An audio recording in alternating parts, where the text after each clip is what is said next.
जी, तो हम लोग नेक्स्ट पॉइंट पे बात करेंगे।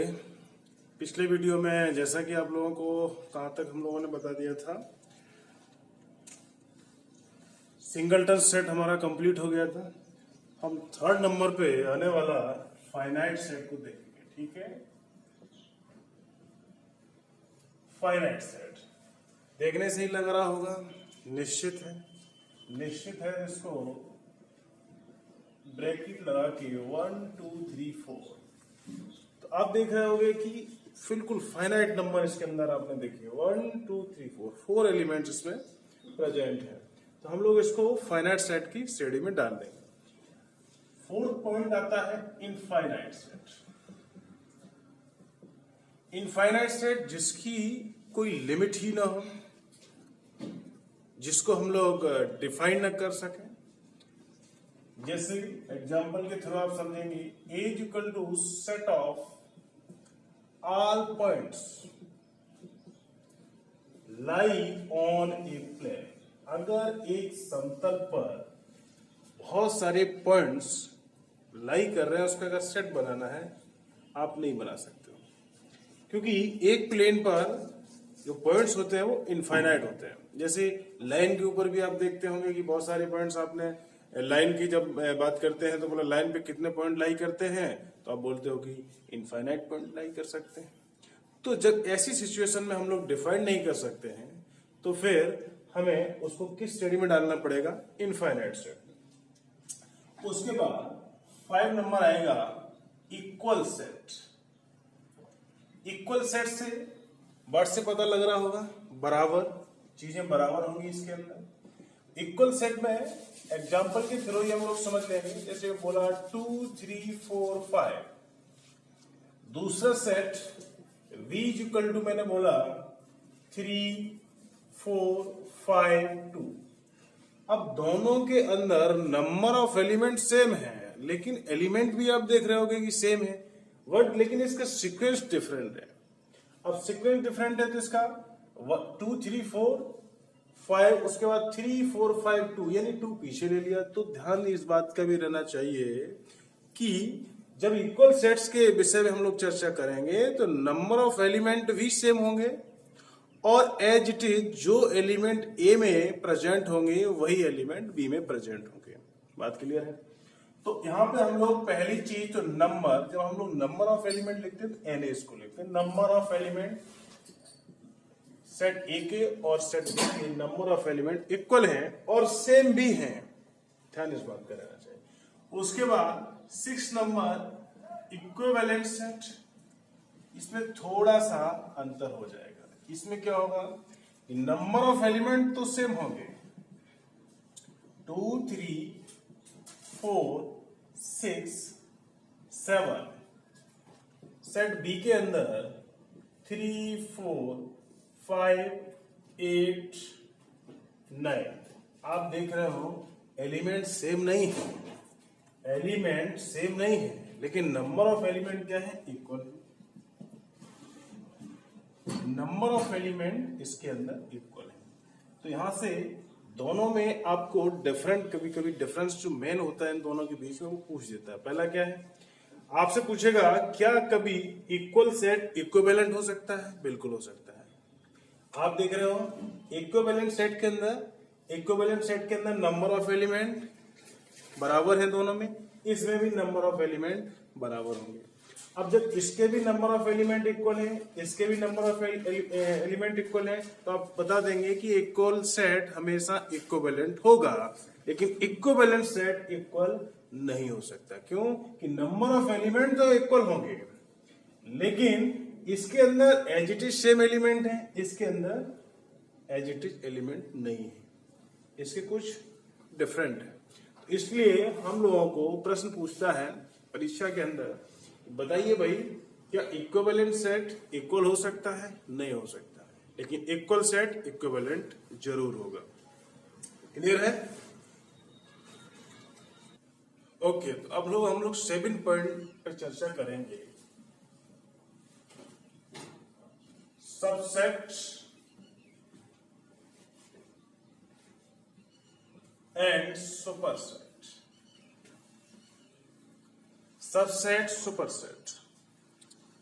पहले तो ये समझो कि सबसेट हम लोग कैसे इसको बनाएंगे, ये बहुत इंपॉर्टेंट पॉइंट है। सबसेट बनाने के लिए एक सेट हमने लिखा 1 2 3। ये कितने एलिमेंट का है? नंबर ऑफ एलिमेंट 3 है इसके अंदर। अगर इसका सबसेट बनाने के लिए दौड़ेंगे तो subset of A is equal to curly bracket, individual सभी के ऊपर ब्रैकेट लगाते आगे बढ़ेंगे।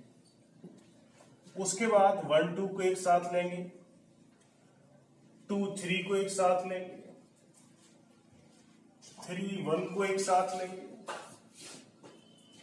और 1 2 3 कंप्लीट एक साथ लेंगे और एक रहेगा 5 और फिर से हम लोग कर्ली ब्रैकेट लगा देंगे। जैसा कि मैंने पहले ही आपको इस बात के बारे में बिल्कुल श्योर कर दिया था कि भाई 5 है वो क्या होता है? नल सेट है।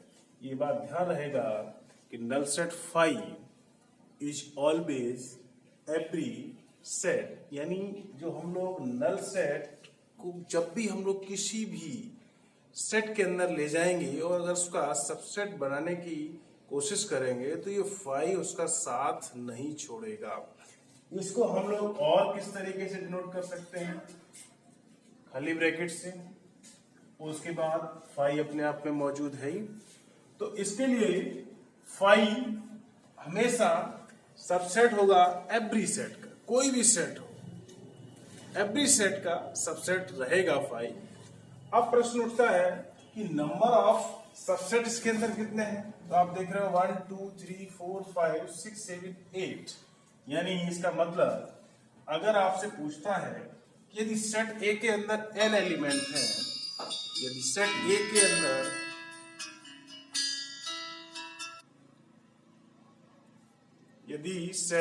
के अंदर n एलिमेंट हैं तो आप नंबर ऑफ सबसेट कैसे बनाएंगे?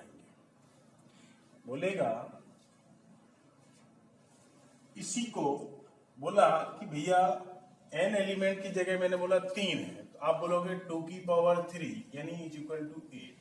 तो अगर n एलिमेंट है, बोले इफ n एलिमेंट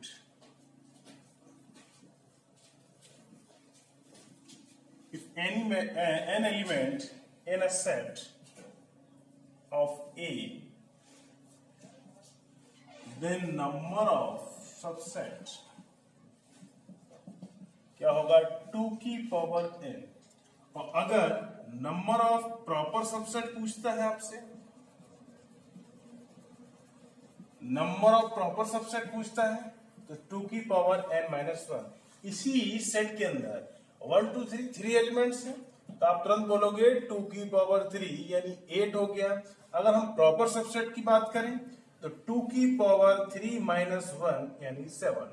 और जो प्रॉपर सबसेट में -1 क्यों होता है? प्रॉपर सबसेट में ये वाला सेट जो है वो हट जाएगा, बाकी सारे सेट इसके अंदर सबसेट मौजूद रहेंगे। तो टोटल इसमें 7 एलिमेंट किसमें आए? प्रॉपर सबसेट में। अब आपका सबसेट से ही जुड़ा पॉइंट होता है पावर सबसेट। तो पावर सेट क्या है? बोलेगा all subset of set A is known as power set. अब पावर सेट की बात करते हैं, घात समुच्चय हिंदी में इसको बोलेंगे। पावर सेट को हिंदी में हम लोग घात समुच्चय बोल देंगे। और ध्यान रखना, इसको डिनोट करने का जो फंडा है, इट इज डिनोटेड बाय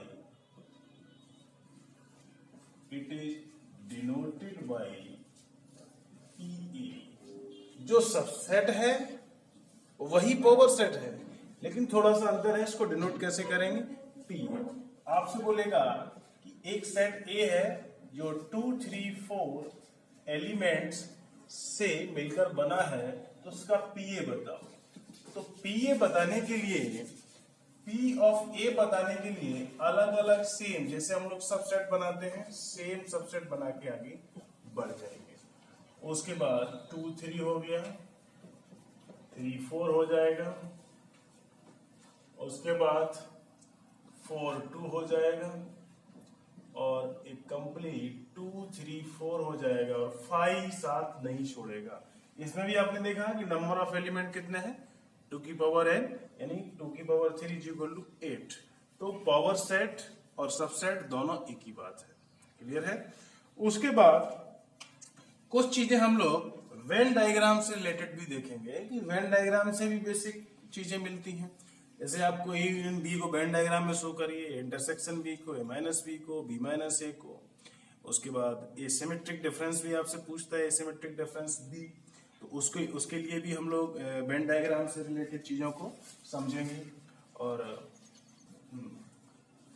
तो वेन डायग्राम से रिलेटेड भी देख लेंगे हम लोग। आपसे हम सिंपल वे में ही बात कर लेंगे, कुछ बॉक्स के माध्यम से आपको चीजें समझ में अगर आ जाएंगी तो बहुत अच्छी बात है।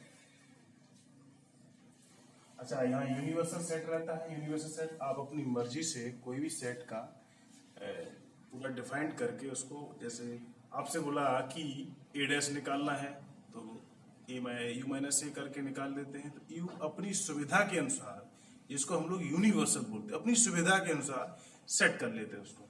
तो इसके लिए भी हम लोग छोटी सी लाइन में एक चर्चा कर लेंगे अभी।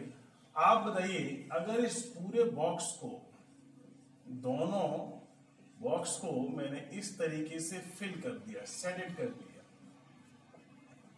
तो ये सिंबल है ए यूनियन बी का। ये सिंबल किसका है?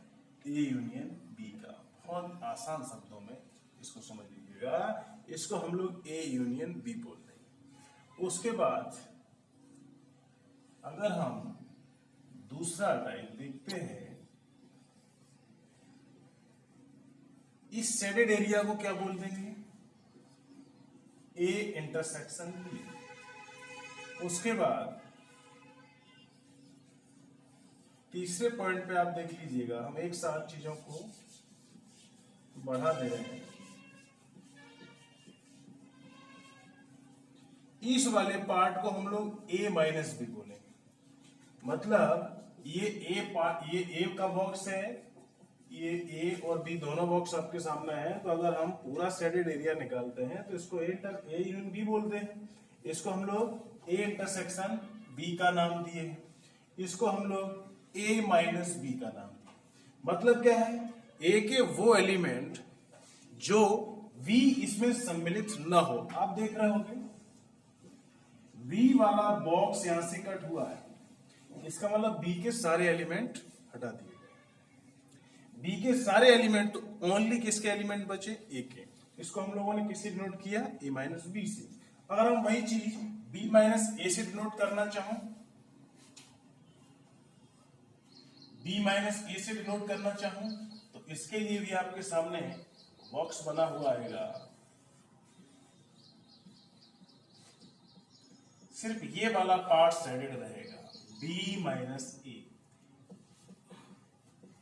आप देख रहे होंगे कि इसमें क्या हुआ कि ए के सारे एलिमेंट हमने बी से निकाल दिए, इसका मतलब बी माइनस ए। अब हमारा क्वेश्चन बनता है कि क्या इसको अगर हम बोले कि ए और बी दोनों सबसेट की फॉर्मेट में इसको कैसे लिखेंगे? बहुत इंपॉर्टेंट। एलडीए ने कई बार ये चीजें पूछी कि भाई इसके अंदर अगर हम सबसेट की चर्चा करें तो कैसे करेंगे? ये एक सेट के अंदर ए यूनियन बी को लिखना है, तो पहले हम लोग सेट के अंदर लिखना सीखेंगे। सेट के अंदर कैसे लिखेंगे? अगर A union B is equal to आपको लिखना है तो X such that x belongs A. क्या बोलेगा? X such that x belongs A और एक्स बिलोंग्स बी। कहने का मतलब हुआ एक्स की वो वैल्यूज जो किसे बिलोंग्स करती है? ए को करेगी या किसको करेगी? बी को। दूसरा, अगर हम इंटरसेक्शन बी वाले सेट को लिखते हैं, इसको भी देख लीजिएगा। X such that x belongs A and क्या लगाना पड़ेगा? And x belongs B. अब आप बताइए मुझे, अगर आपसे पूछा ए इंटरसेक्शन बी बताओ, तो आप सिंपल सी बात कि एक्स की वो वैल्यू जो एक्स ए को भी बिलोंग करती है। बिल्कुल देखो, ये वाला पार्ट इसको कवर किया है, और यहाँ और का साइन है, या और इसमें दोनों में फर्क है, और यहाँ एंड में दोनों में फर्क है। ये भी किसको कर रहा है? इसके अंदर इंक्लूडेड है बी। ये इसलिए हम लोग दोनों को जरूरी है कि ए और बी दोनों में ही लाई करेंगे वो पॉइंट्स। तीसरा पॉइंट होता है इसके लिए क्या, इसको कैसे लिखेंगे, ए तो रहेगा सेट के अंदर लेकिन बी नहीं रहेगा, तो हम लोग लिखेंगे इसको सेट, जिसको हम लोग सेट बुल्डर मेथड आगे क्लास में चर्चा किए थे, x such that x belongs A and x not belongs B. मतलब सेट तो होगा लेकिन उसमें बी का कोई भी पार्ट नहीं होगा, सिर्फ और सिर्फ किसका पार्ट होगा, ए का। आप देख रहे होगे कटा हुआ भाग किसका है, ए का।